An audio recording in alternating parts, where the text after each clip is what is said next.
Venite spesso qui a Carlo? Sì, un paio di volte all'anno, così, fare un giro.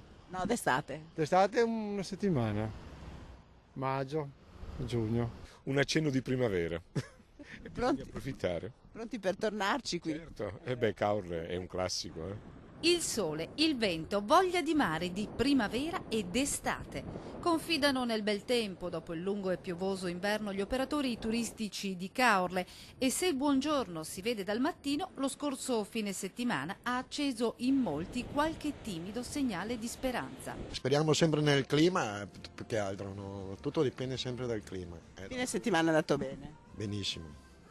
Qua a Caorle va sempre bene perché è una cittadina. È andata bene, è andata bene. Abbiamo avuto un bel lavoro.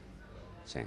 Speriamo che siano tutti i fine settimana così. Il tempo comanda sempre, perché quando la gente si muove anche da Pordenone, Treviso, Padova, in un'ora di macchina sono al mare, anche se non hanno tanti soldi, ma con 10 euro di gasolio e benzina arrivano fino a qua. I veneti, affezionati alla spiaggia, passeggiano in città già presenti i primi stranieri. C'è un po' di tedeschi, un po' di austriaci, qualche russo, sì, per il momento. Speriamo più avanti che si muovono di più. Generale ottimismo, ma i tempi e le ultime stagioni consigliano a più di qualcuno di incollare i piedi per terra. La stagione si è ridotta a 2 mesi, giugno inesistente, luglio e agosto, poi settembre in balia del tempo. Per il resto siamo qua e ringraziamo i nostri amici politici.